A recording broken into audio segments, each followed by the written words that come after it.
Shyam Benegal is widely considered as one of the greatest and most influential filmmakers post-1970s. His first four feature films, Ankur, Nishant, Manthan and Bhumika, made him a pioneer of the new genre which has now come to be called the New Indian Cinema or Alternative Indian Cinema. His films often dealt with issues of gender equity, social justice, and political conflicts that were portrayed with great nuances by the powerhouse team of actors, including Smita Patil, Shabana Azmi, Naseeruddin Shah, and Om Puri, all of whom were discovered for the screen by Shyam Benegal himself. The stories he has chosen to tell bear witness to his sensitivity, especially towards women. For many years, his films were associated with grim representations of Indian realities. He was awarded the Padma Shri in 1976 and Padma Bhushan in 1991. On 8 August 2007, he was awarded the highest award in Indian cinema for lifetime achievement, the Dada Saheb Phalke Award for the year 2005. He has won the National Film Award for Best Feature Film in Hindi 7 times.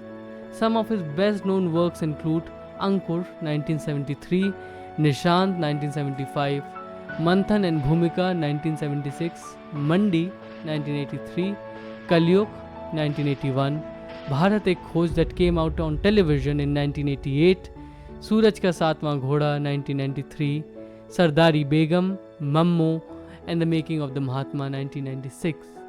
I caught up with the iconic filmmaker to talk about films, his journey, learnings and unlearnings, and much more.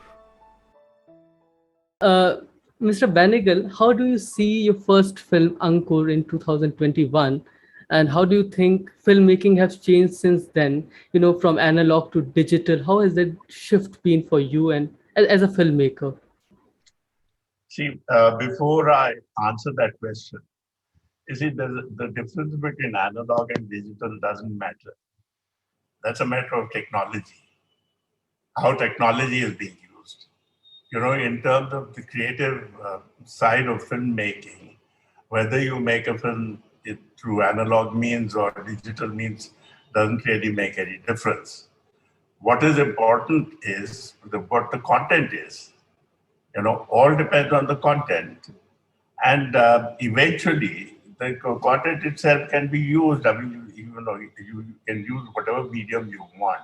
You want to use a digital medium, go ahead and use it because it's a matter of convenience. And also, it's also a matter of availability of the technologies, depending on where you are. For instance, in Bombay, you can go to analog as well as digital, but some parts of India you still don't have digital. So the question does not even arise. So the important thing is you should really concern yourself with the content, and because the content means what you wish to say. What is it that you wish to do and say? Have you anything at all to say, or you don't? Because it's a question of there's an urge, whether a person has a creative urge to create something. Now, when it comes to cinema, it's a question of saying, would you like to make a film that expresses something? Whether it is your own personal expression or somebody else's which you're interpreting. Like say, for instance, if I make a film based on a novel or a short story or whatever like that, it's the conversion from that medium to the medium of the cinema. That's number one. Number two, why am I doing it? What is it in that story that impressed me to the extent that I wish to retell it through the medium of the cinema? So, there's a question of interpretation like that. Because you see, the medium of the writing, for instance, literature, is not exactly the same as the interpretation that you give visually and through audiovisual means. Because if you take literature on its own, it is a piece of work. Now, who puts life into it? The person who reads it. Because the person who reads it not only interprets what is being written in their own way. So always there is a subjective interpretation that is given to what one might call an objective piece of work. So you see, each person has a different take on the same thing. So when you compare notes with someone else who has read it, and the way you imagined it is obviously going to be different from the way that person imagined it. You know, so because we uh, offer our own creative inputs into it individually. Like you will put a creative input into what you have read. That piece of work that has been done is already created by someone else. What you're doing is reinterpreting it in your own terms.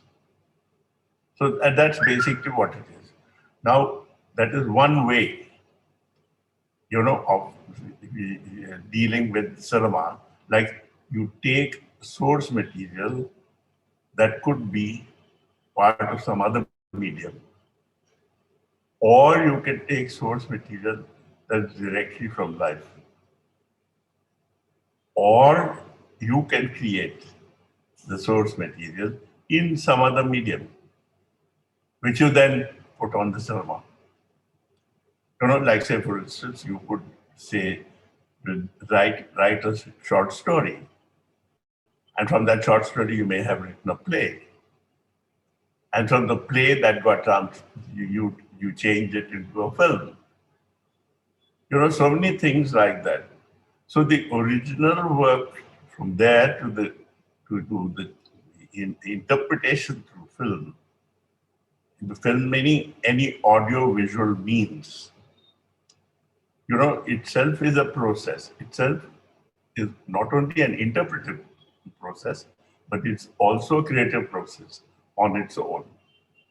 So because even if you take something from life, for instance, not only are you interpreting, but you're recreating it in terms of your giving it, shaping it by your imagination, you know.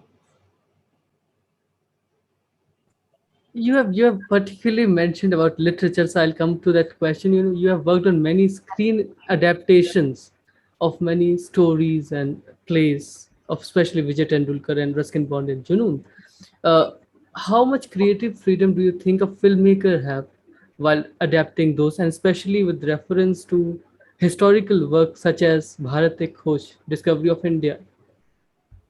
So you say there are two things. Now you asked me the question about Ankur, for instance. Now Ankur was my own story, but it was based on an incident. It was based on a real incident, which I had seen, when I was in school, as a matter of fact. And it had lodged somewhere in my mind. And I decided that I would write a story about it, to create a kind of short story. But actually, it didn't remain like a short story because, eventually it developed into a kind of subject that I felt that perhaps it would make an interesting film. But that happened very much later, mind you.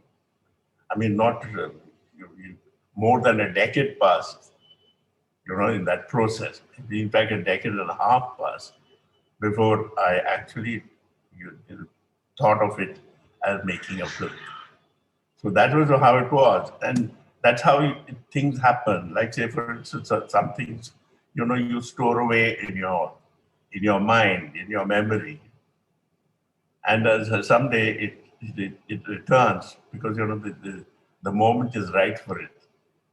The right kind of vibes, the right kind of what's the word, note, suddenly catches. And then you say, oh my God, yes, that's a wonderful story that I should go back and work on it and to make a film. Yes, you're Yeah. next. Yeah. Next question was about screen adaptations. You have worked on so many screen adaptations like Ruskin Bond's Flight of Pigeons for Junoon, and how much creative freedom does a filmmaker have while adapting it? Oh, tremendous amount, actually. It depends. It's rarely that I've had people who say, you have to stick to what I have said, you know. But because you see, they're two different media, it's not the same medium.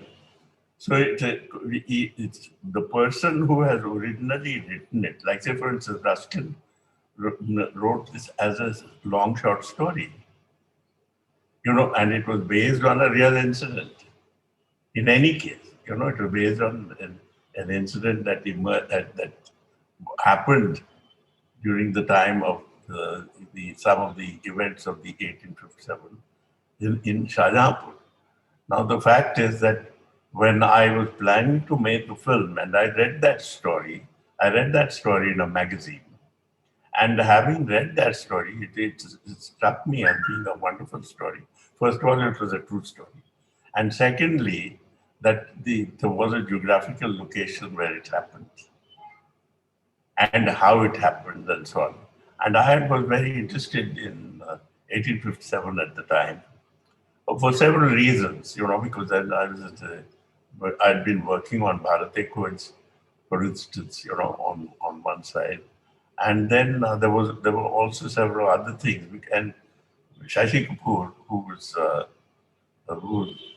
very famous actor at that time, was a huge star. And he was very keen that I should work with him on a film. And he said, can you find a subject that would work well, where I could also play a part in it? And since he put it that way, I was looking for a story that would have a central character who would, fit, or rather, Shashi would fit into that kind of role. And so when I read this Ruskin Bond story, and the central character there was somebody called Javed, you know, who wasn't a particularly savory character, even, and altogether. I mean, he is slightly ambivalent in his characteristics, but the fact was that it seemed like the right kind of role for Shashi. And so then I wrote off to Rustin Bond, asking him permission if I could make a film from that. Now, once he gave me the permission to do that, then of course I decided that I would do some research on my own, and I went off to Shahjahanpur, and to Verisan, tried to locate the family of this particular character, Javed, And then, of course, we didn't quite find the family, but we found people who knew about that family. And from there, I started to put together, or trying to find out how, because to get the right environment of the place where all of these events had taken place. Now, all of that took a certain amount of time. And I met various different kinds of people and finally found the church, where the killings had taken place to start off with, which is the opening of the film also. Now, that particular church existed, but it was in a very poor condition. So naturally, I couldn't shoot there. So I have to find another church very, very similar to that. But then you see the British, what they had done, the East India Company days, as before 1857, in 1840s, wherever they had encampments, the British Army encampments, cantonments that they had created, and they would always build a church, and the design of the church would be more or less the same because it's a PWD, Public Works Department design, standard design for wherever you need to have, like housing. There's a certain kind of pattern of housing that you would have to keep your army in. Similarly, you would have a certain kind of design for a temple, for a mosque, for a church, and so on. So here was a design for a church, which was standard everywhere. So I wanted a church actually that was built during that time. I didn't want to build a set. And I wanted an actual church. And then I found one closer to Lucknow. It's a little in Lucknow cantonment actually. And it found that it was exact more or less the same period. And it was designed by the same engineer architect of the British Army. So everything there was exactly the way it was described of the church in Shahjahanpur that Ruskin Bond had mentioned. So instead of doing it in Shahjahanpur, I did it in Lucknow cantonment. So we got that aspect right. Then we of course had to find so many other things because we were working, we taking going back in time, and because many things have changed since that time. I mean, hugely, very, very different. Fortunately, many of the things in the cantonments never changed. They didn't change for a very long period of time. And they only changed much later.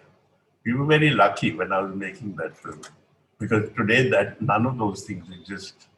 If you go, I can't recognize where I shot the film. But when I made it, but then of course, you must forget that I made the film in 1977, 78, a long time ago. So from then to now, again, it's an enormous time difference. Talking of Junoon, how did you find the right cast for it? Nafisa and Nasir, how did you find them? Well, the problem was not casting other people. I mean, there was Shashi Kapoor who could play Javed anyway. And then his wife was there too, Jennifer, and she would play the role that she did. Then the problem was really of getting the daughter, you know, the that is Jennifer's daughter in the film. Now the person, because her own daughter was very small at that time.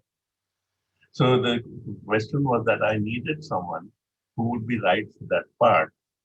And that took us a long time because you see, I must have interviewed any number of teenage girls who were Anglo-Indian girls. Some of them may be Indian, but westernized, all of this. And luckily, I found this girl from Calcutta, Nafisa Ali. And Nafisa herself was extremely, I mean, very outdoor, wonderful rider, horse rider. And she's very kind of, and she was right for the role. I found that absolutely right, and energetic. Everything was first rate with her. And she'd never acted in a film before, of course. And one of the problems was her learning the language because the language she spoke at home was basically essentially English.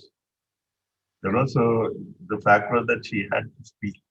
In this case, she had to learn to speak in Hindustani, as it were, which she did, of course. But then it worked well for her because she also uses a bit of English, Hindustani, and so on and so forth. So that worked well. We got that casting right. And having got that casting right, everything else fell into place. It wasn't a particularly difficult thing. And we took actors from location as well. People who belonged to the area where we were shooting the film. So we had actors from there, and not necessarily cinema actors, but people from locally who eventually became actors, because once they acted in our film, then they decided that they wanted to make acting their careers, some of them. Uh, I'll take you back to Doordarshan because today is, I think, the 62nd anniversary of Doordarshan. You, as you mentioned, you were making films at the time. You were producing, you were making Harathi Coach. How was that shift from a bigger medium, a medium that is films, to a small screen that is television? And television was newly introduced at that time, and you were making two particular shows, Yatra and Bharat Ek Khoj. Well, two things, when television came to India, it was also very, very primitive. The technology of television was quite primitive. And if we were going to do something that was as elaborate as Bharati Coach, a whole history of India, or even Yatra, for instance, by using um, television as the medium of shooting, that is, because of the tape, the kind of tape that had good quality, Yes. you couldn't use this quarter-inch and half-inch tape and all this kind of thing because the quality was never very good. Hmm. And because it's not studio quality, so I had to shoot on film. So when I shot Yatra, I shot on 16 millimeter film. अपनी अपनी किस्मत लिए इतने लोग कहीं ना कहीं पहुंचने की तमन्ना रखते हैं।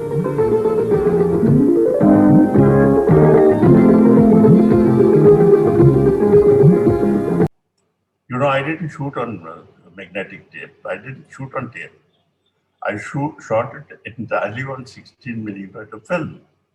And the reason for shooting it on 16 millimeter film was because the experts in that business had told me that that grain would be fine enough, for it to come, be good on television. It was fine. I mean, it wasn't, but I don't think it was great. I mean, the quality wasn't absolutely first rate, as eventually we got on Bharati Coach. And the reason for that was because we shot on 35 millimeter film. सृष्टि से पहले सत नहीं था, असत भी नहीं, अंतरिक्ष भी नहीं, आकाश भी नहीं था. We shot it like a film. I mean, we shot 52 hours edited, 53 edited hours of film. Little more than 53 hours actually, because some episodes were even 70 or 75 minutes long. So all of that was shot on film, and 35 millimeter film, and edited like a film. So that is why it also lasted for so long. First of all, the quality was infinitely superior to anything that was being shown on television in those days. So the visual quality was excellent, and the photography, of course, was outstanding. We had some excellent cameramen, Govind Nirlani, for instance, Ashok Mehta, and several others, who worked. But the main cameraman was Govind Nirlani. It was wonderful because it worked extremely well. So, whenever we history student talk about history in popular cultures, we often say that the only show that you should watch is Bharat Ek Khoj, and most of it is available on YouTube and other platforms. And what were the challenges of making that particular show? Because there were, I think, hundreds of sets were made to shoot that in Bombay. How was that experience? Well, that experience was once in a lifetime experience, actually, because not only did we build sets all over Film City in Bombay, but we also went to locations all over the country.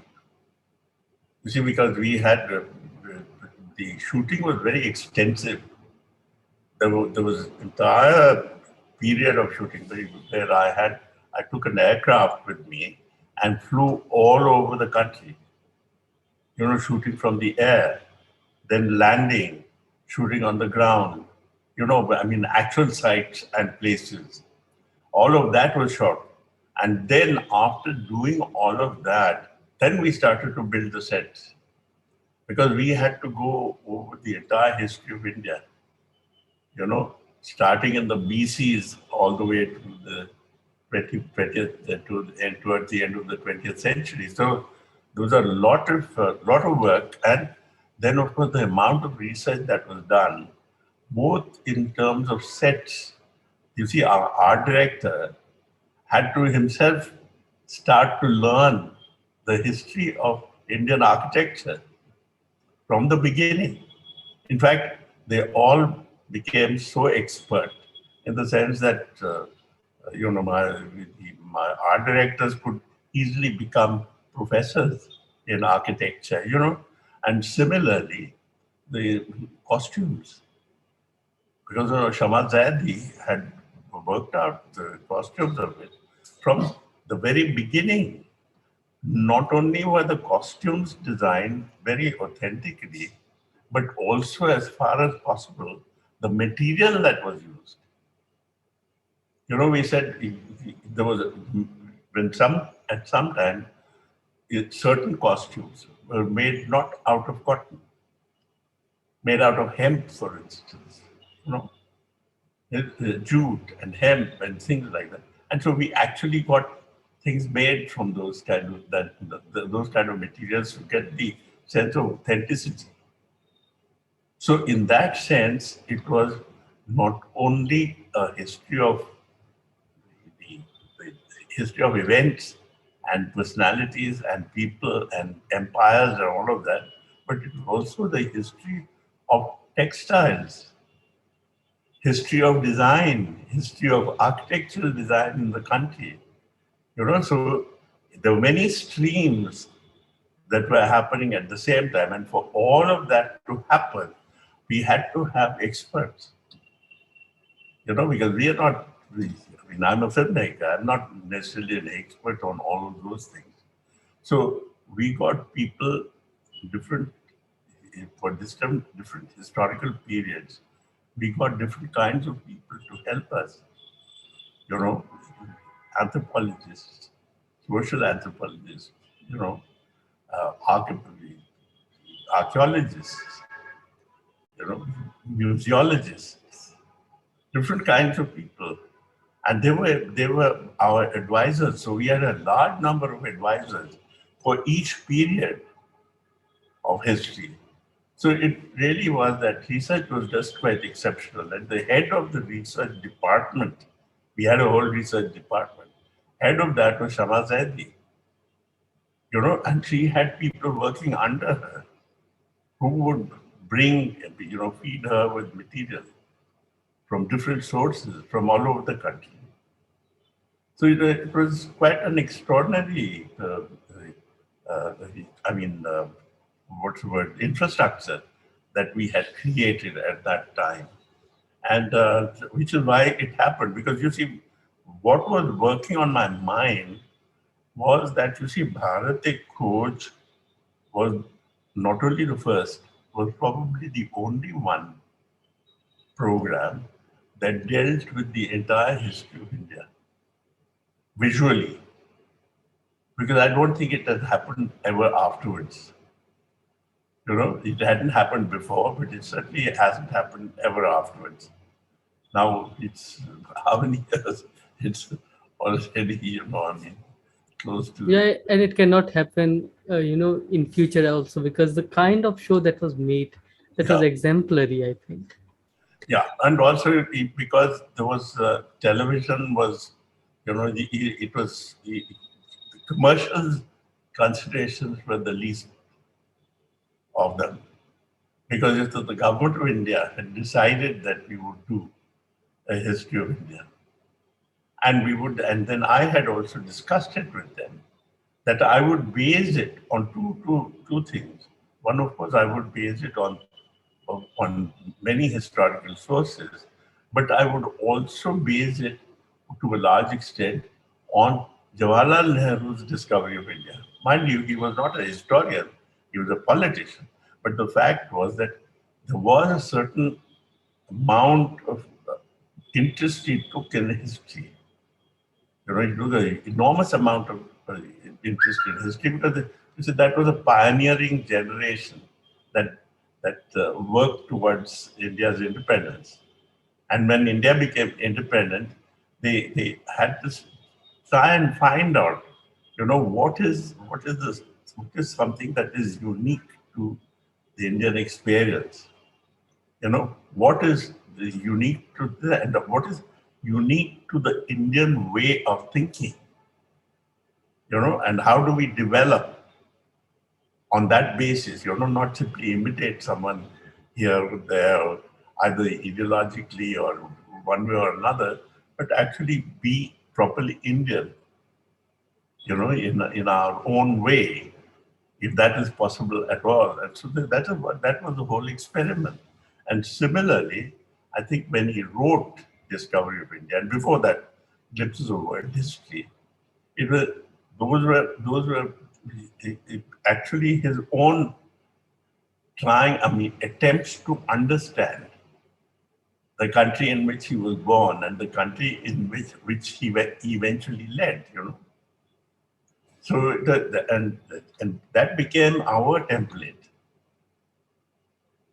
Although we had people, because after all, Discovery of India was written when he was in jail, in Ahmednagar jail, so he didn't have all the historical inputs that were necessary for him to do historically a very accurate work. But that was not important. What was important was that all of that we could get. But it was the vision, it was the view, more An than introduction to history. yeah, of course, of course. You know, does history fascinate you, Mr. Benegal? Because uh, Bharat Ek Khoj was almost accidental, because you were wanting to make Mahabharat that ultimately V.R. Chopra made, and rather beautifully. And as a storyteller, what fascinates you from history? Because you see, one of the things is that we live in a country that has enormous amount of history, and it's because see, you look at South Asia, where we are, you know, it's like a receptacle that everything goes into. You know, so we are. It's like I mean, what Nehru himself said. You know, we are like a palimpsest, he said. You know, so we are like a palimpsest. We have many, many layers.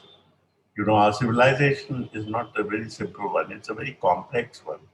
It's not only complex, it's multi-layered. You know, as you keep digging deeper, you find you come to a whole new world, you know, everywhere. And which is our Indian experience also. Because if you look at Kerala, it has a history that is entirely completely its own. Similarly, Tamil Nadu, for instance, you know, different parts of India.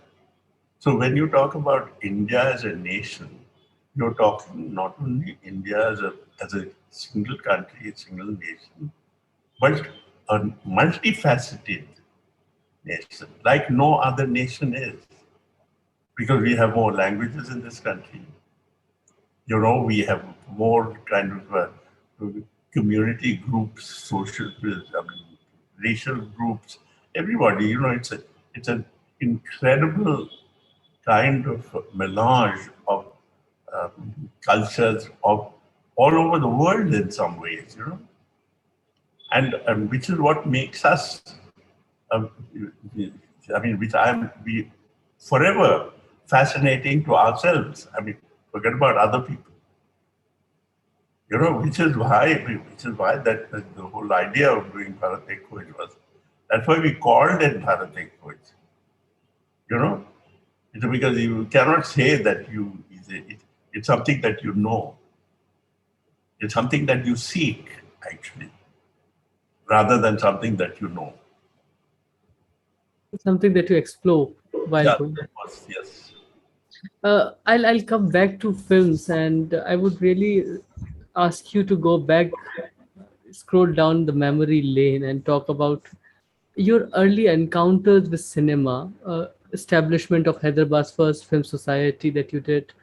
And do you remember the first film that you saw and the film that influenced you as a filmmaker? Well, that's very difficult to tell just now, but I can say one thing. You see, my interest in film was very much earlier than film society and all that.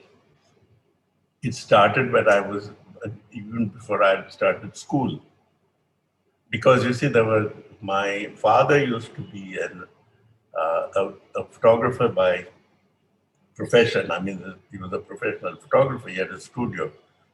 Uh, but apart from that, he was very interested and very keen on films, not to see them, but to make them.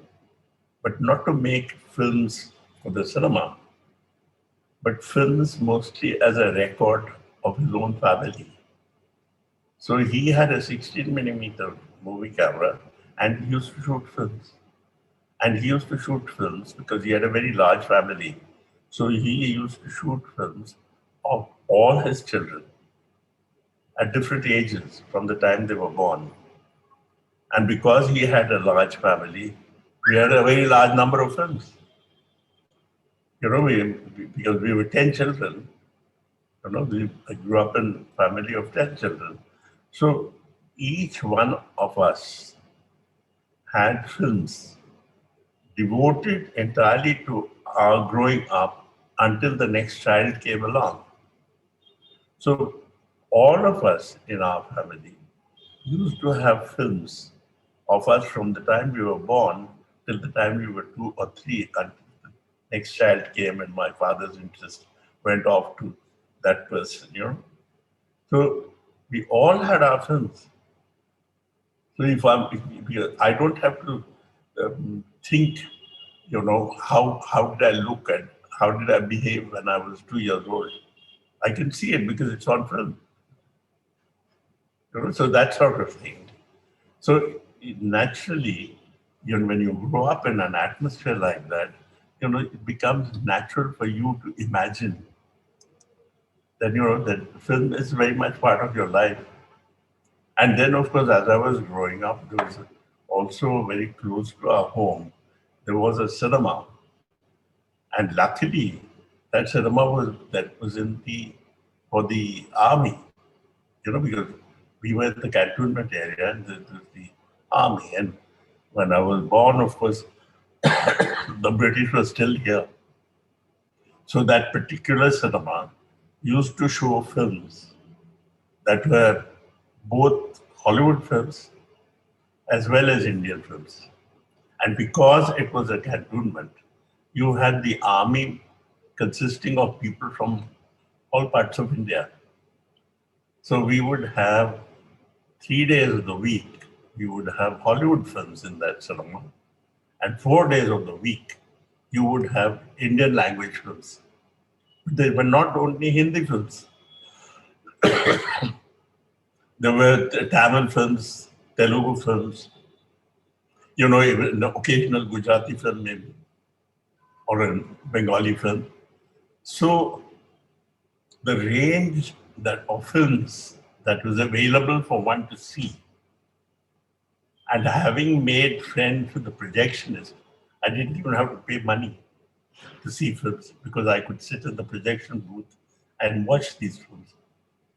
So you see, one grew up with the atmosphere of cinema. There were films being made at home, that is home movies, and also watching films in the cinema close by, Garrison Cinema, where we could watch these films. So this whole thing naturally, it was not something that was exotic or difficult to understand, all of that. So it was natural for me to think that I will become a filmmaker. Uh, does a film speak to you? How do you see your relation with cinema and the power that the medium holds? Well, it's very difficult now to say that I've been a filmmaker all my life. So I don't know what it means. It's just that way that you express yourself. It's not something that I anymore think about. It's like saying, what do you think about writing? Do you think about writing? You don't think about writing because you just write. And what do I think about filmmaking? I don't think about it anymore. It's just a question of saying that if I have to express myself through the cinema, I will express myself through the cinema. The way I want to. That's it. So I've never given it a thought the way you might think that people give it a thought. Uh, my first question was how filmmaking changed. How has filmmaking changed over these years? So my next question to you is: would you agree that in the recent past, cinema have become pretentious and the middle class man is missing from the scene? No, I don't think that is true. You see, cinema as one knew it, that has changed. That has changed, but naturally it had to change. See, today, most of films you see, not so much in the cinema halls. Most of it you see on television screens. And that's how you do it. I mean, by and large, that is what is happening now. And because of that, you see everything has changed. The manner in which you see a film itself has changed. Because, there was a very specific way in which you saw film, which had the greatest impact on how films were made to show to you. You see, because cinemas, the films used to be seen in a darkened, large hall with a huge image that was there in front of you. So it was a larger than life image. You were sitting in a darkened hall. You couldn't see the other people who were sitting around with you. So it was almost like the film was speaking to you. And what was the film, how it was the film communicating itself? It was communicating itself to you in larger than life ways. So it was larger than life compared to what how you encountered life around you.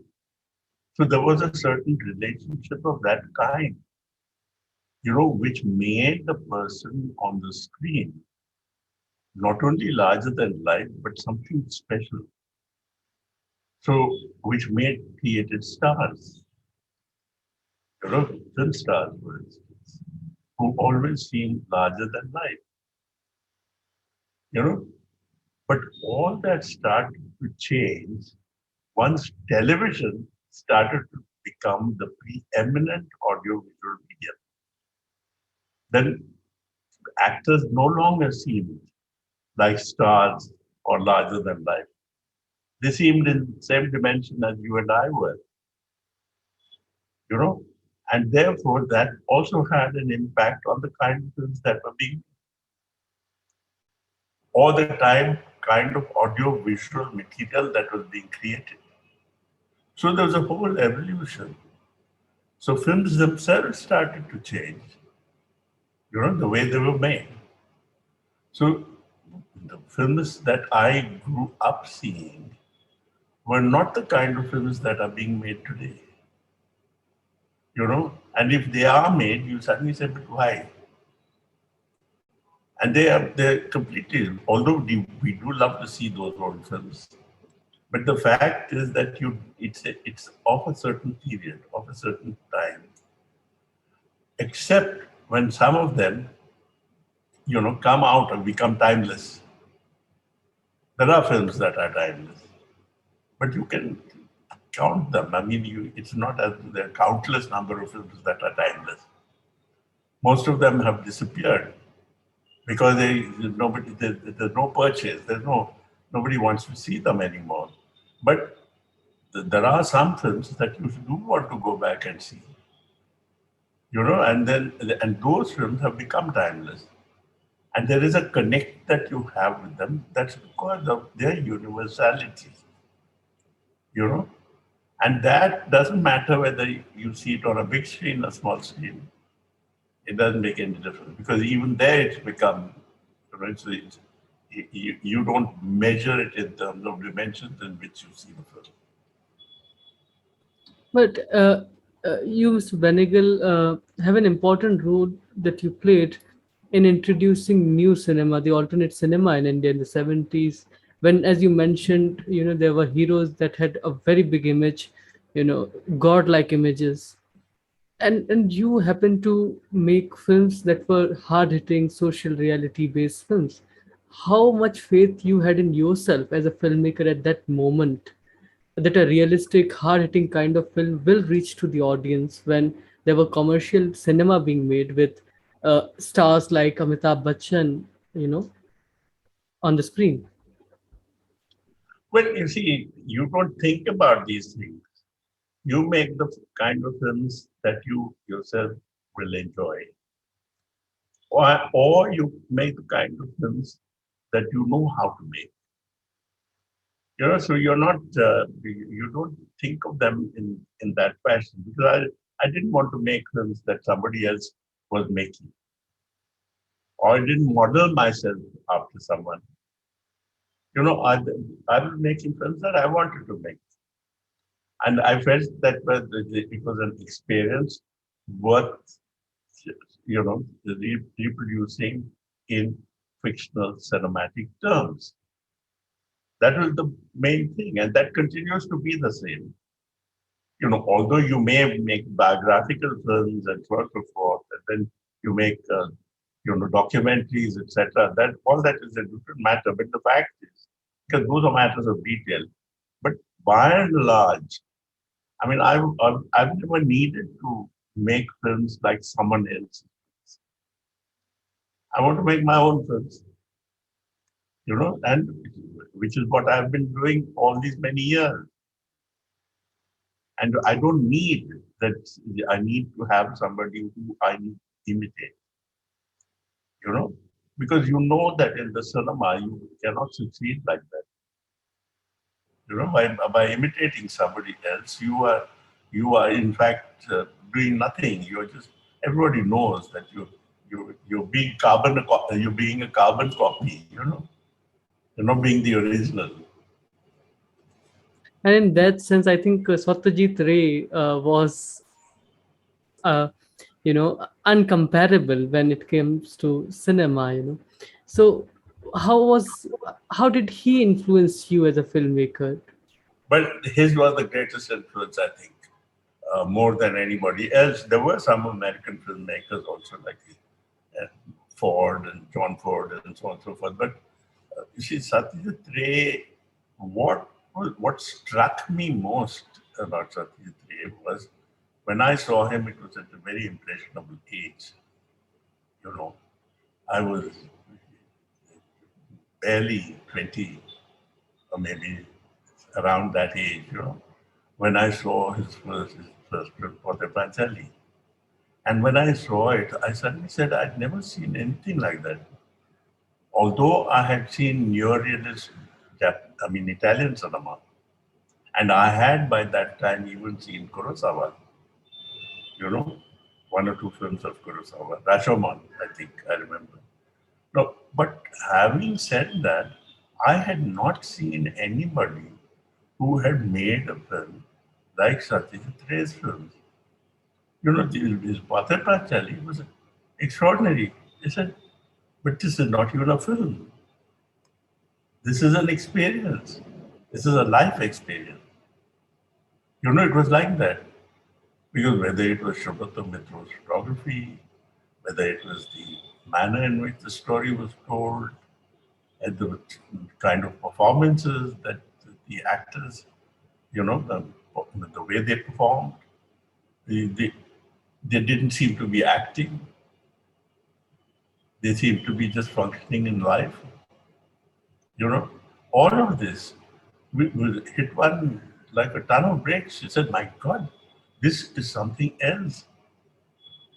This kind of thing is truly what cinema should aspire for, and offer by way of experience. Because this is true, a true experience. It's like an extension of your own life experience. And when I saw Portrayed, that's when I knew that that is what I wanted to do. Not necessarily imitate Satyajit Ray, because Satyajit Ray had his own sensibility and he was making his own films and he was doing it in Bengal. But here I was, and my experience of growing up was in a place in Hyderabad, you know. So when I was in, I said, maybe I need to go back to my own background and growing up years and look at my own life experiences. If something can be brought from there to make a film. And that's how Ankur came to be, you see. So, and then of course there was no question of thinking how I was going to make films and so on and so forth. Once that particular, the hurdle was jumped, there was nowhere did I have to worry. I had no time, what subject I would choose to make a film and so on. Because then you could go to anything. I mean, you could go to literature, you could go to take stories from life, you could do anything. Uh, does Francis Coppola also influenced you? Because one if one sees Trikal closely, one can notice similarity in color tone and production quality of the film with Coppola's Godfather.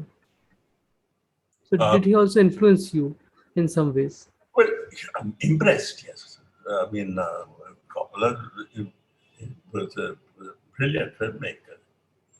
I mean, his Godfather series is quite outstanding, apart from other films he made, of course. But the Godfather series, as you well know, are probably classics of cinema, world over. I mean, they will remain classics forever in that sense.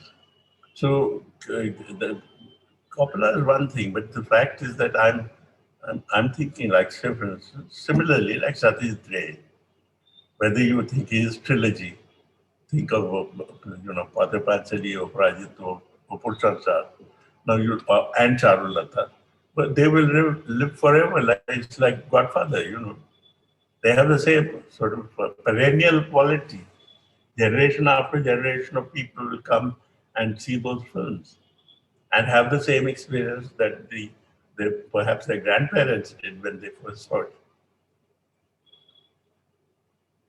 That perennial effect also is visible in one of my favorite films of yours, Manthan, that came out in '76, and that was probably India's first crowdsourced film. And can you go back into the past for a while and talk about the making of that film and what were the challenges that you faced while making Manthan? Well, you see, two things.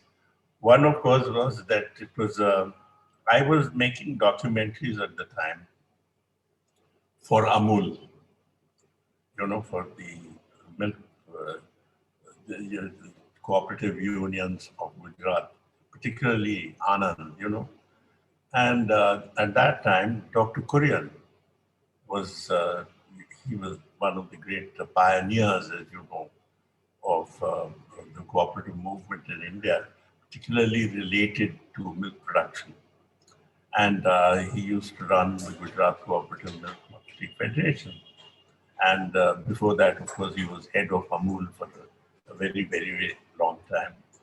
And, and his contribution was enormous. I mean, there's no question because, we refer to him as the milkman of India because before him and after him, the difference has been so enormous that, he started, milk was so scarce in India when he started.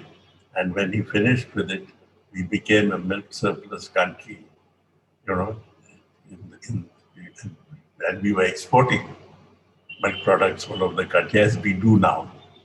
Now, the fact is that Dr. Kurian, he, I was in advertising, and at that time, I remember, we used to make Amul butter films, on Amul butter. Those were the very first films. And I made those films for an advertising agency I used to work. So I made Amul, the first Amul butter films. And then after that, Amul baby food films. Because Amul produced these different things. And then, of course, they produced cheeses and so on and so forth. But and when I remember that time, that, Dr. Kurian wanted a couple of documentaries made, because it was growing. But Gujarat Cooperative Milk Marketing Federation was spreading out so that you could create, different federations in different states of India, which they have, where milk not only could be produced, but farmers, farmers who used to be, let's say, this used to be their, not their main thing. This, now you have proper milk farmers in the sense that we have a whole dairy production system going on cooperative lands all over the country. But all this started because of Dr. Kurian. Now, that story was very interesting to tell. And so he had asked me to make a couple of documentaries, which I did. Then once, when we were chatting, I said to him, but ideally, what I would like to do is a feature film where we don't show this, because when you show a documentary, you show it to people who are either, who are in the same line of business and so on. Because documentaries are not seen particularly by other people. They're not seen in the cinemas by a paying public. They're shown, either they're sponsored for this reason or that reason and so on. So I said we should make a feature film where people, in fact, buy tickets and see the film. So that has to be something that would entertain them. So he said, is that possible? I said, yes, of course it is possible. I said, I would like to make a film like this. And he said, but how will I get the money? I said, that's what I said. I wanted the money to make the film. He said, I'll tell you what I can do. Like we have this cooperatives, and you have cooperative farmers. Like every morning, people come, their milk is given to a collection team that comes from one of those Gujarat Cooperative Milk Marketing collection units. They come and collect milk at your doorstep. Like that, from their members, why don't we, his idea, he said, why don't I ask them to tell the person saying that, look, we will keep 2 rupees of yours, not pay you those 2 rupees. And that will go to make a film about your experience. So when I asked him after all, how can I get money to make a film? He said, that's easy. And that's what he did. And he got 5 lakh farmers to put in a couple of rupees each. And we had money to make the film, which is what we did. We made the film. We got the film ready. Then it was a kind of film that people wanted to see. So it was shown in the cinemas. It was shown, then sold to distributors all over the country, all over the world. And whatever profits that were made, everything that was taken from the farmers were given back to them. And some capital that was created went back to the federations. So we had, it was a win-win situation all around. So it worked very well, you see. And that was, I think, I don't know whether it is possible in every circumstance, but it was possible with Manthan. it was possible, and it was quite unique in many ways. And to an extent that I remember when Dr. Kurian was invited to deliver a lecture at the United Nations in New York, he said, maybe we should show our film. So I went along with him, and I presented Manthan at the UNO, and we showed the film to the General Assembly, and then of course the United Nations itself took copies of the film to show in different parts of the world. Became part of the program for the United Nations in different ways to see if there were areas, where this could help the farming community in different places by creating cooperatives. And there was also an undertone of rural oppression and caste conflicts in the film itself, because there's a particular scene where Kulbhushan Kharbanda asks Girish Karnad in a corner and says, "Just overturn the vote count and make me win that election, because I never lost any election in my lifetime. How can this happen? How can a lower quote unquote caste person can win over me?" So such a beautiful film that is, Mr. Benegal. Coming to that, do you think can art be apolitical? Because it was, I think, Godard who said that the angle at which you set your camera is itself a political decision. What is your take on it as a filmmaker? True, because you see, politics is part of life. So everything is political in that sense. There's nothing you can't separate these things. So it's not. We narrow down politics to mean political parties.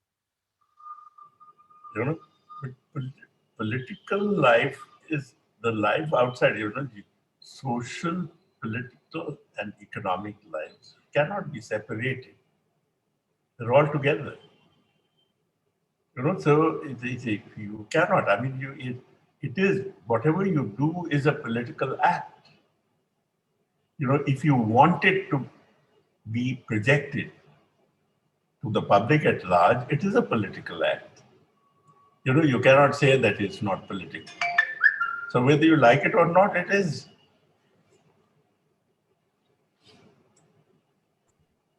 One can go on ask discussing your works, all the films, but I would take this opportunity to ask you about the making of Mammo, because I think that was, I think, by far one of the best works that you have done, especially that trilogy with Sardari Begum also included in that, where we see a whole new version of Karishma Kapoor coming up, a very different Karishma Kapoor that we know. If you can talk about these two films, the making, the challenges.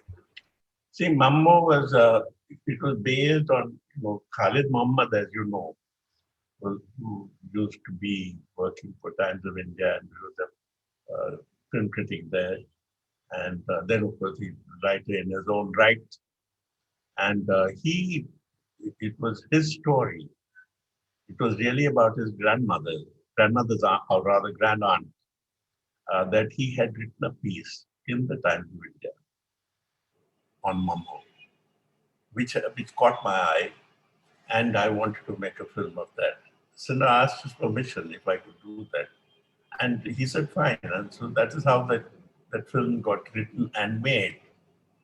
But having done that, because the film was also, in that sense, reasonably successful, and also did well in the critical circles as well.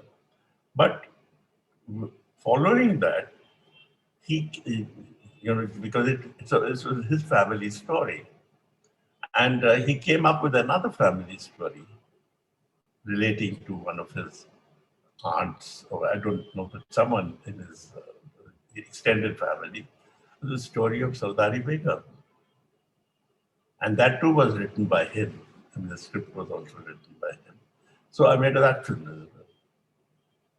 And then eventually, there was a story that he came up with, which was the story actually of his own mother. It became his mother. So that became a trilogy. In other words, it's Khalid Muhammad's trilogy, because he did basically stories that the scripts that he had, from which I made the films. And how did you choose the cast, especially Karishma Kapoor in that film, Sardari Begum? Well, it was difficult to, because I didn't know them. But then, Khalid was a film writer, as you know, and he used to write critiques of films as well as he used to run a film magazine for Times of India in those days, Film Fair. So he was, I think, the editor of that. I'm not quite sure, but anyway, it was his suggestion, and otherwise, I'm not quite sure that Karishma would have said yes. I'm not, because her career was just going up at that time. And to take a chance like that, with a filmmaker like me, it was a bit tricky. So, but then she said yes. And not only did she say yes, she gave an outstanding performance. Yes, and I think one of the best performance of Karishma, if we see in that sense. Uh, do you see yourself as a critique of your own films? And if you do, which according to you is your best work as of yet, and which is one of the works that you think that could have done better? I don't do any of that. Once I make a film, then I forget about it. It's already in my past. It's no longer present or something that I'm looking at. So it's done and finished, and it's part of something that I had done in the past. So I don't look at my films in those terms. And if they have the good fortune of lasting out, fine. If they don't, there's nothing I can do about it. So I don't look at my films in those terms. I don't go back to them in any case. I don't go back to those films anymore. Because normally what happens is I don't even see my films after I've seen them, in the cinema hall once, or once it's been done and I see it. Then after that, I become impatient with my own film.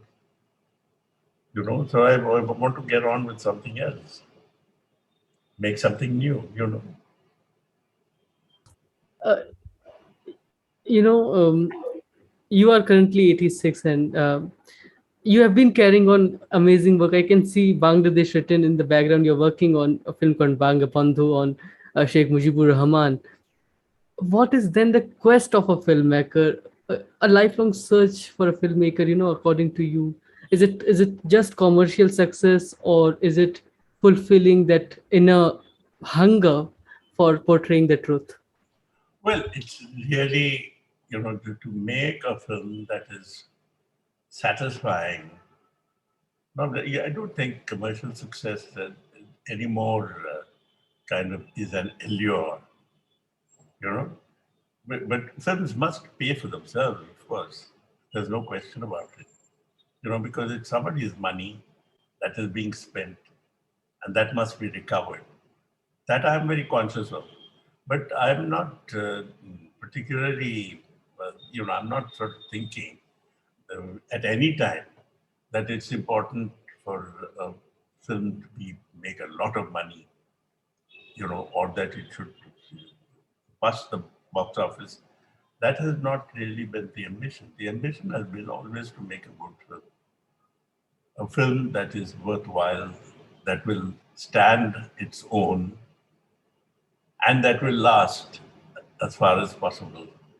You know, that is, I can think that the film that I made 10 years ago is still relevant for people to watch. That makes more sense to me than anything else. It's like you write a book, you hope that somebody will be reading it even 50 years from today. That sort of thing. But then film is has a much shorter shelf life than books do. So naturally, you can't expect, like when you write a book, somebody might pick up that book 200 years from now and read the book. But I don't think that will ever happen to films, because films are not that kind of a medium. Yes, but I think your films are going to do that for us, because all of us love to watch your films, be it Ankur, be it Nishant, be it Manthan and Zubeda, all those films. When you were talking about Mammo, you also mentioned that you made a lot of. You were talking about Manthan. You mentioned that you were made a lot of documentaries, and I was going through the filmography. I discovered that you made more documentaries than your feature films and television. So c- can you talk about your fascination with documentaries, and especially a documentary that I wanted to mention here was The Child of the Streets, one of your first documentaries that is not in public domain now. But if you can talk about that. Well, you see, that was the first real documentary that I made. A Child of the Streets was a film about street children, about a street child in the city of Bombay, and this was about a little boy called Muthuswamy. He was from South India, and he didn't know who his parents were, what it was, and he was a kind of orphaned little boy living off the streets in Bombay. And then I suddenly felt that it might be interesting to make a film about him and to see, because I was very keen to find out how they survive, how they live, because when they have nobody, there's no relation, no nothing, they're just strays, And so I decided to follow him. And so with my wonderful cameraman and I, we just decided that we'll see where this the story will take us. So we followed that little boy all over the place, following his life, through his working day, as it were, through his day, how he would survive, because he was not a beggar. He would do something or the other. Sometimes he would steal, things like that. So to look at a child of the streets like this was very interesting.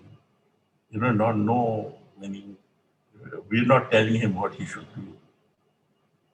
The story is just emerging in the manner in which he deals with a day. And in this case, of course, it was essentially made, it was financed by an organization called Sneha Sadan. Sneha Sadan it used to take in stray children like this, who didn't have any families, usually didn't even know where they came from, where they went, which part of India they came from, and so on. And they would then put them through life, as it were, to make them useful members of society by giving them a schooling, giving them a trade if possible, and so on. So that was a set of organizations based on the principle of this kind of principle, and it was called Sneha Sadan. And this was started by a Spanish Jesuit priest who was here in Mumbai for a long time. And he and some of the people associated with him, they started this organization called Sneha Sadan, which were children's homes, street children's homes for them. So they built homes like that in different parts of the city. And they tried to approximate, the social condition from which they came, so that these homes are not like, fancy homes or in sort of expensive neighborhoods. They were essentially in poor neighborhoods. Some of them were in slum areas as well. But it worked very well, actually, And so I thought it would be good to make a film about that, because I had great feelings about them. And I felt that this film will do something in terms of getting them resources, to keep their homes running or to make those homes grow. And I'm told that, when we made that film and gave it to them, they showed those films and it became quite a useful tool for them to raise funds. And can you talk more about your fascinations for documentaries? Do you Well, like that medium more than feature films?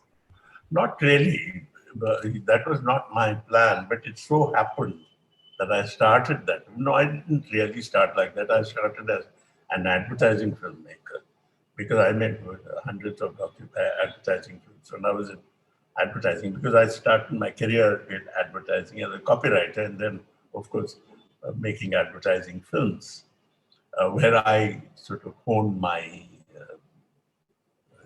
craft, as it were.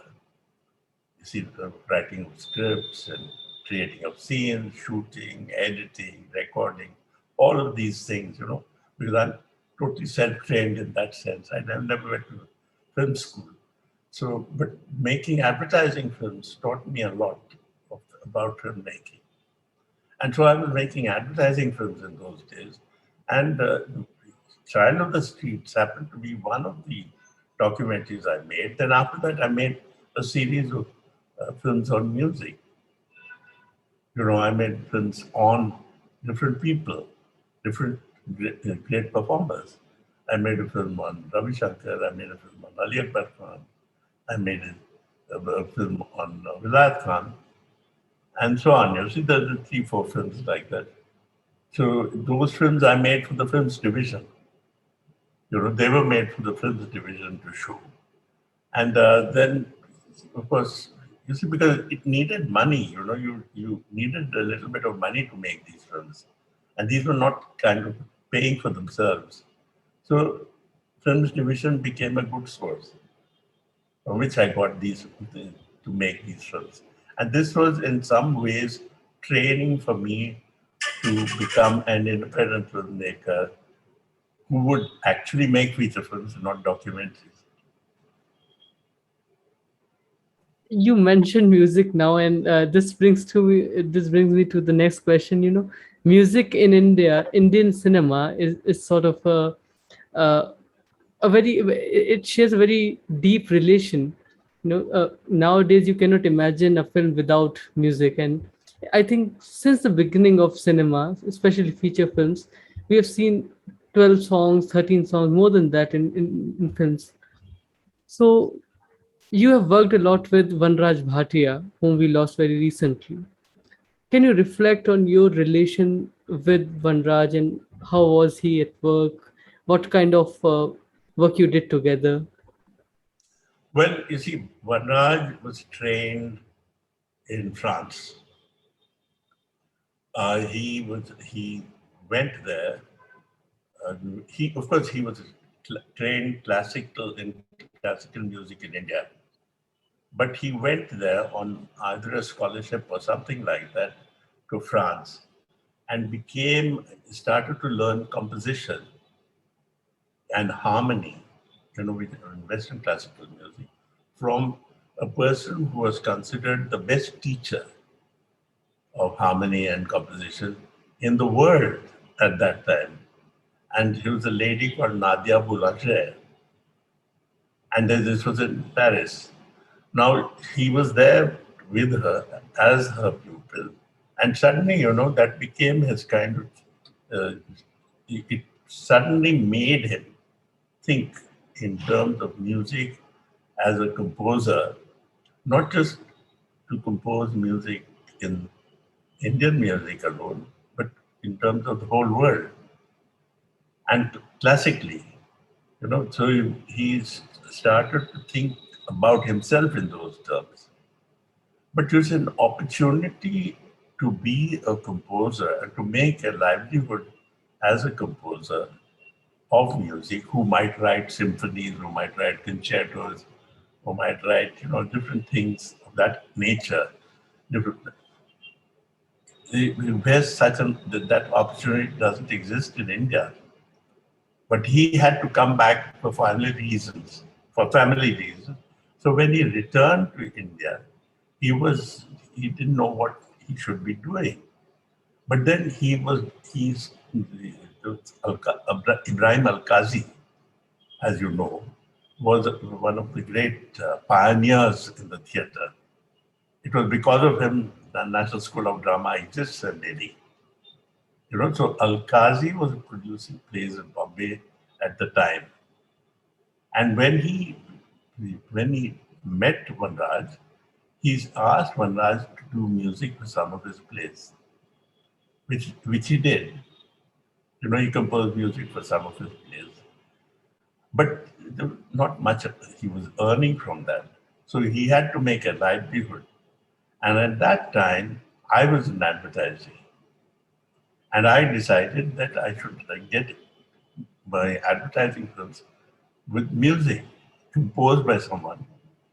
And the people who were composing music for advertising films in those days were not particularly good. Not only were they not particularly good, and many of them used to just take music from records and put them on the tracks. So I decided that I would get Vanraj, asked him if he would compose anything. Of course, when at that time he had just returned from Delhi, where for a livelihood, although he was doing work for Al-Qazi like this, but for a livelihood, he was teaching music in Delhi University. He was heading the music department in Delhi University at the time. But he got very tired and bored of all of that, and so he came back to Bombay. And when he was in Bombay, I asked him to do music for advertising films for me. And he started to do that and started to make a livelihood from that. Because not only was he making music for my advertising films, but for other people as well. So he was getting a reasonable kind of lifestyle because he was earning enough to be able to maintain a reasonable lifestyle. And he became very popular. He became very well known and very popular. But his real ambition was not that. His real ambition was to write music for films, feature films, and probably write music for songs in feature films because that is where the money was. And also that's where the success was. You see, because at that time, as you know, Indian films, particularly Hindi language films, you had very well-known composers. Your Shankar Jaikishan, you had Khayyam, you had Roshan, and all these people who were giving music for films. He wanted to be one of them. But then his talent was so completely different. He wouldn't have been satisfied doing that sort of work, except probably the money was very good. But I don't think he could fit into that sort of thing well enough. But it was easier for him to work with people like me. So that's why he became my music director for a very long time, for documentaries and also for features. You see, one after the other. And then, of course, because of that, he could get also work outside for different directors, but younger directors, of course, who were making a different kind of film in any case. Like, music for Govind Nihalani or some other director and so on and so forth, you see. So it was very interesting how his career sort of developed like this. But Vanraj I continue to believe that Vanraj was probably the most talented composer we ever had. And I haven't seen anybody else of the same level and quality, except for one other who's a real genius, and that's A.R. Rahman. And of course, it's like I had Vanraj Bhatia for a long time, and then after that, my later films were, the music was given by A.R. Rahman. And Rahman, of course, as you know, is flourishing and he's still very brilliant and doing excellent work. Yeah, one particular, opening of your film, Junoon, have that song "Aaj Rang Heri" of Amir Khusro, which is beautifully composed by Vanraj Bhatia Saab, and I think that is by far my favorite of his compositions. The opening sequence of Junoon. I so do you watch films these days? Not too many, because I haven't seen anything that has excited me too much. Hmm. Nor have I heard of any film Hmm. that some people have told me, said, why don't you try and see this film if possible. I haven't seen very much of that. In fact, it's sad that I haven't been able to go to the cinema. Hmm. And the last 2 years has been particularly bad, because you see the cinemas themselves had closed down because of COVID. And it's not always safe even to go to a closed hall, with so many people around you, and to see a film. So the entire film business got hit very badly, as you know. So you see, the fact is that the pattern and the manner in which we get our audiovisual entertainment now is kind of restricted to getting off the television screen, you know, and or maybe through DVDs or whatever. So there is a whole change that has taken place there.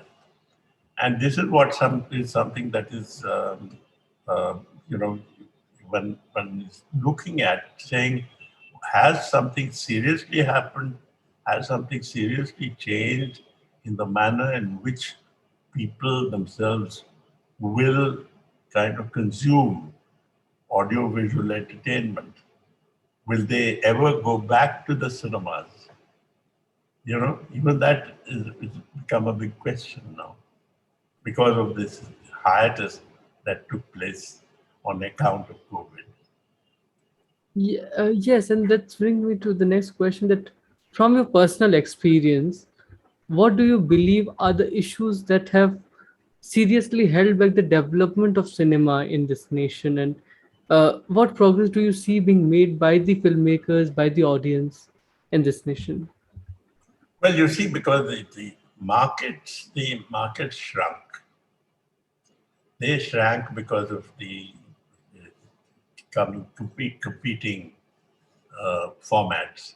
You see, television being one of them, and where the what's the word? The carriers of this form of entertainment became so many.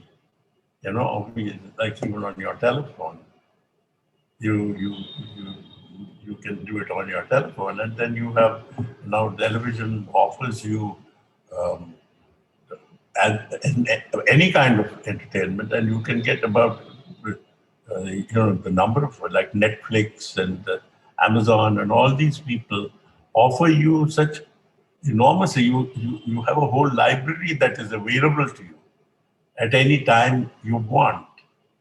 For 24 hours.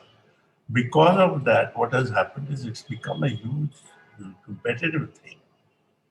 And therefore, when you make a film, you have to think really very hard. What kind of film will it be?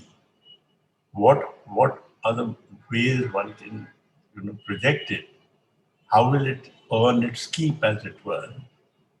All of these things. So it's very difficult. It's not easy at all.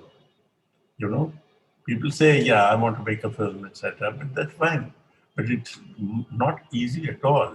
It's not like when I was in my 20s wanting to make a film.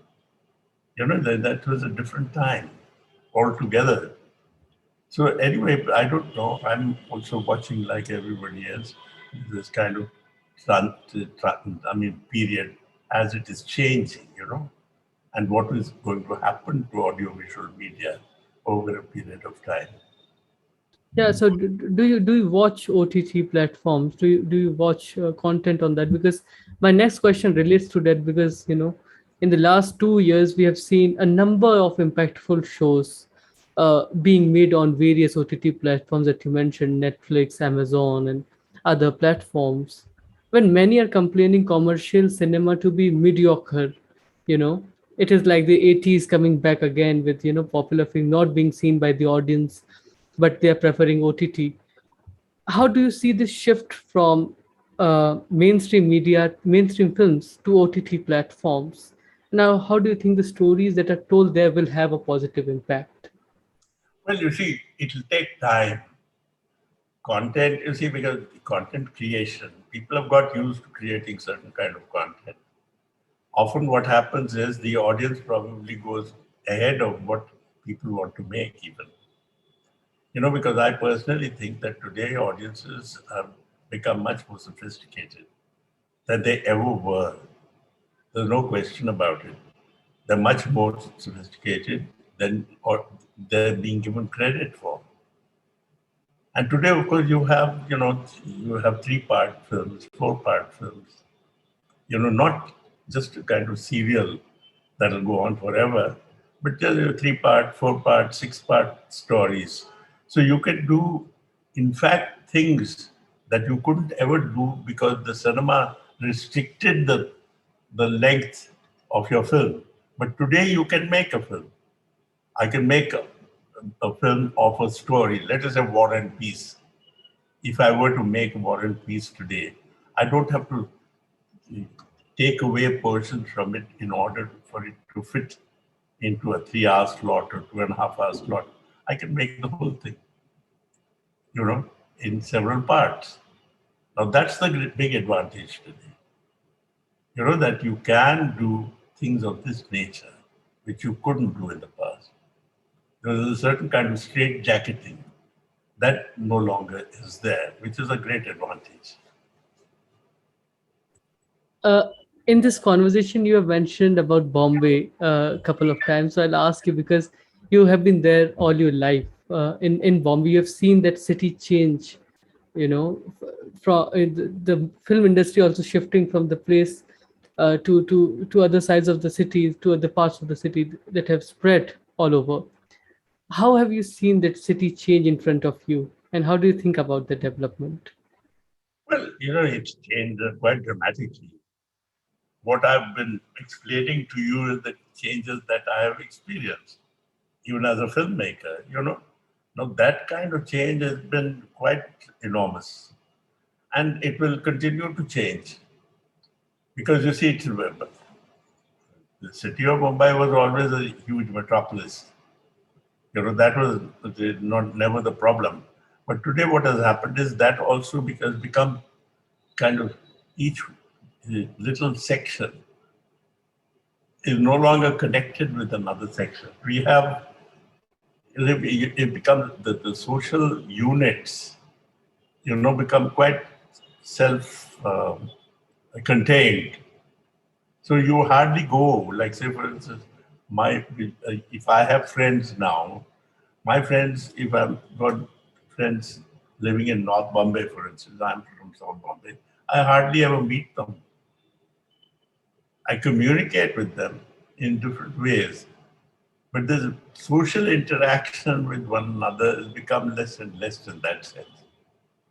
We've become like a megapolis in that sense. The southern part of Mumbai is, in character, is no longer the way it used to be, say, in the past, which had constant connection with other parts of Mumbai. Now, South Mumbai is very different from central Mumbai, North Mumbai, and also the suburbs, the further suburbs, because each one has its own character specific to itself. So it's a congregation of many kind of lifestyles and communities and stuff like that, and social circles. So, cinema is a heritage that we often dismiss as just for entertainment's sake, and we do not preserve it, we do not care about our cinema, and so much so that we do not even have the full length reel of our first film Raja Harishchandra available to us in the archives or anywhere else. How do you see the need to preserve and archive cinema? Well, it's now we see we do have national film archives, And now I think it's being taken in hand. Otherwise, we had very little way of preserving film. Now it's easier to preserve film than we could in the past. But of course, if you wish to preserve, for instance, a print made in 1924 or something like that, now that might be difficult because it's perishable. But there have been attempts to preserve it like that, like archaeological preservation. But in terms of films themselves, to preserve them has become much easier, in different ways. Because at one time you used to do it on tape, then it became a DVD. Now you can even do it on a pen drive. And in fact, on a pen drive, you can put not one film, but many films. That also is there. So those preserving techniques are there in terms of content. But in terms of form, like say, for instance, a 35 millimeter film or 70 millimeter film, you want to preserve it as a 70 millimeter film. That is always has been the big problem. So preserving like that, so that's National Film Archives is essentially to do that kind of preservation. Not preserving simply the content, because it can be then preserved in different ways, but to preserve the original. The essence. Like archaeological preservation. Like a book published, say, in 1826 or 1836 or something like that. That particular publication of that time on that paper from that particular press, to preserve it like that, that is a bit of a problem. It's more difficult than you would be able to do with books, for instance.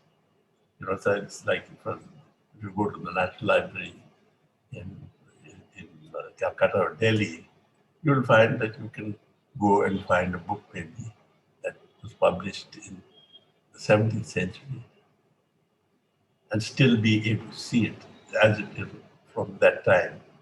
But that may not be possible with film, because film does not have such a long-lasting ability. Content itself, of course, yes. Yes. So, which are the? I'll ask you to put a little pressure on your memory and recollect. Which are the 10 films, according to you, that you recommend young people and cinema goers to revisit or to see? You see, what is necessary, what is essential, I think, is you should go by decades, in cinema history, and see the evolution of cinema. And films that represent those evolutionary moments, those are the films that you should see. Then you'll at least get a sense of how the medium itself developed and how narrative styles developed in the cinema. That kind of process. Now that is possible to do. It's not too difficult to do that. But there'll be different people will choose differently, of course. But the fact is that there is a possibility of doing that. And if you say, do you have any favorites like that? Not necessarily. But you do have some favorites, some favorite things. But then, I'm very afraid of looking at films that I loved in the past. I'm very afraid of, I don't want to destroy the image that I had of that film when I saw it then. Like say, for instance, there was a film which I saw in my childhood called How Green Was My Valley. Now, if I see that film today, I will hate it. Because cinema, the narrative styles have changed, acting styles have changed, the photography has changed, everything's changed to the extent that I say, I don't want to destroy that memory by seeing that film now. Because I saw it for an experience of the film, not as somebody who was an academic who was studying film. For them, it doesn't matter. But for somebody who enjoyed something, you don't want to I'm always afraid of that because I don't want to see something that I liked very much in the past because I'm sure I'm going to be disappointed now if I see it. That's actually an interesting perspective to for a movie goer. Yeah. No, but, because there are memories you have about something and they're connected to other memories, they're connected to yourself, your evolution, your own personal way in which you saw it, because you're no longer that same person. You know, so I would rather keep those memories intact rather than destroy them by see something now and say, "Oh my God, why did I see this thing?" and destroy the whole wonderful image that I had of it. So my last question for this conversation. I hope we'll have more of these conversations because I am absolutely loving of this this conversation. My last question, which is particularly the summary of your whole journey, and it might be a longish question. That if you can summarize, what have you learned as a filmmaker and what you have unlearned and also relearned in this process? Well, many things, it's very difficult for me to analyze that. I've never attempted to do so. There's a lot of things. I mean, the most important thing is not learning. Learning is a process that is natural, normal, continuous. But it's a question of unlearning. That becomes difficult. You have to unlearn a lot of things because before you freshly learn something. And that's the real problem. There are things that you must unlearn because things change. And what you learned at one time is no longer useful to you. It just is a hindrance. In your fresh learning. So those are things, but I'm sorry that I'm making it too general, but that's how it is. Very difficult for me to specify. But this is a natural process. I mean, it's not something that is unique to anybody. All of us have a similar situation. Yeah.